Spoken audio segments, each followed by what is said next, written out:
Like, comment, and subscribe. Assalamualaikum warahmatullahi wabarakatuh. Halo semua, kami dari kelompok 3 akan menjelaskan materi tentang konsep diri. Sebelum itu, mari berkenalan dengan anggota-anggota kami. Halo, perkenalkan, nama saya Adelia. Saya Kesha Putri Davita. Saya Syakira Salsabila. Saya Novita Anggraini. Saya David Anugrah. Saya Alfa Gusman. Nah, itulah anggota kelompok kami. Selanjutnya mari kita masuk pada materi kita, yaitu konsep diri. Apa sih konsep diri itu?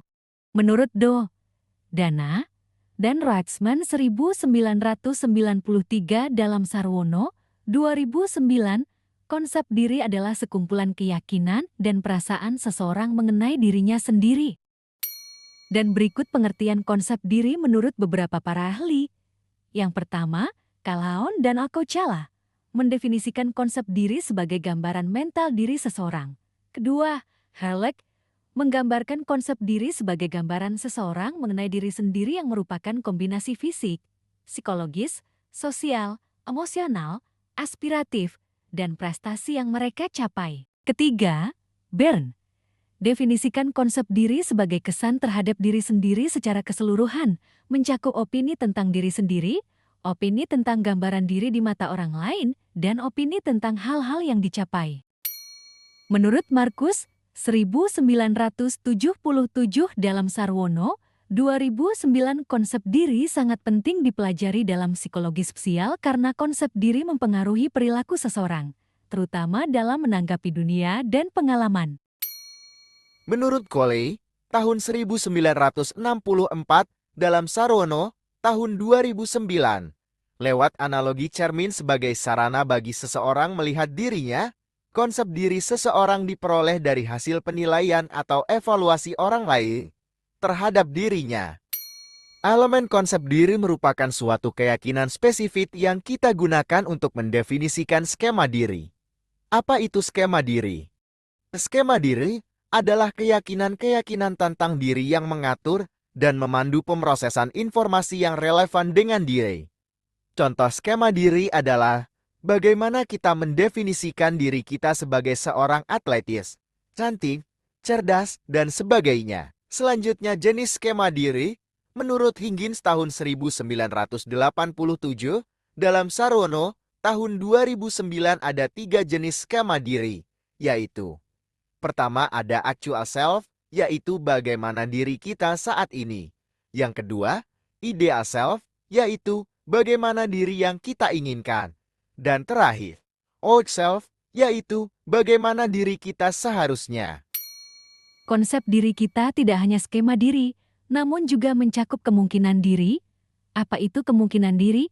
Kemungkinan diri adalah representasi mental terhadap kemungkinan akan menjadi apakah kita atau seharusnya jadi apakah kita di masa depan. Contoh kemungkinan diri yakni visi mengenai diri yang kita impikan, seperti diri yang kaya, cantik atau tampan, dan lain-lain, serta apa yang kita takutkan seperti diri yang pengangguran, tidak dicinta, gagal, dan sebagainya. Menurut Brouwer Gardiner tahun 1996, dalam Sarwono, tahun 2009, 3 bentuk diri yang menjadi dasar bagi seseorang dalam mendefinisikan dirinya adalah sebagai berikut.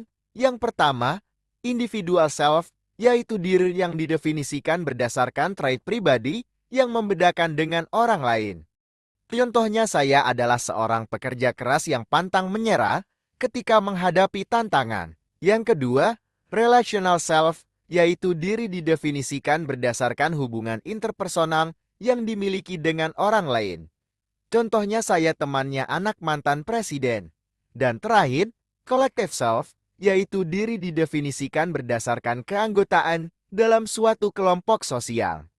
Contohnya, saya mahasiswa Universitas Indonesia angkatan tahun 1995. Ada 5 komponen diri, yaitu: pertama, citra diri self-image.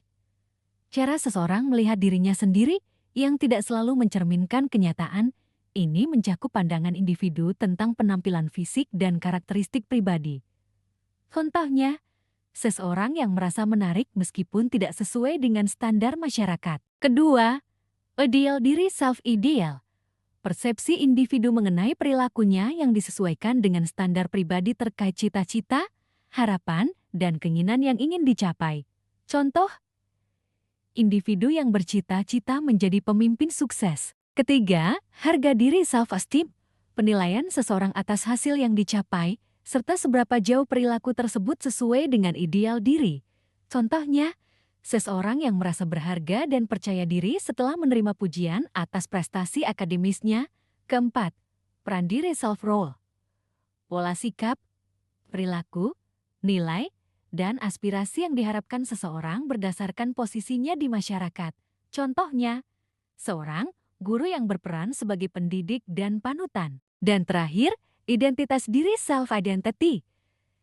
Kesadaran individu akan pribadi yang bersumber dari pengamatan dan penilaian diri menjadi satu kesatuan yang utuh. Contohnya, seseorang yang mengenali dirinya sebagai seorang aktivis lingkungan hidup yang berkomitmen untuk melindungi alam. Setiap orang menginginkan harga diri yang positif.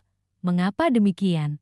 Menurut Vaughan dan Hack 2002 dalam Sarwono, 2009 alasannya adalah sebagai berikut. Pertama, harga diri yang positif membuat orang merasa nyaman dengan dirinya di tengah kepastian akan kematian yang suatu waktu akan dihadapinya.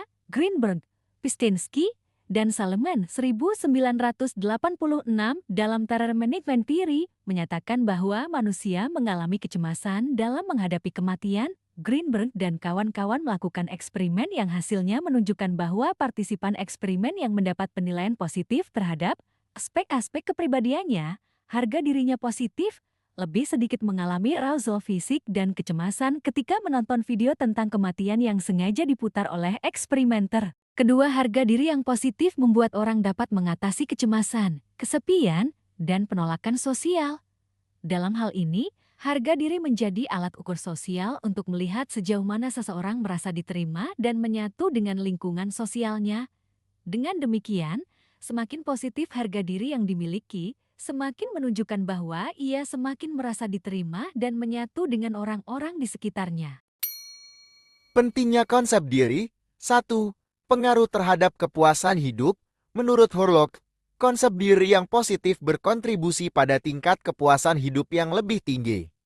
Individu dengan konsep diri positif cenderung lebih mengenal dan menerima diri mereka, serta dapat mengatasi kelemahan dan potensi yang dimiliki.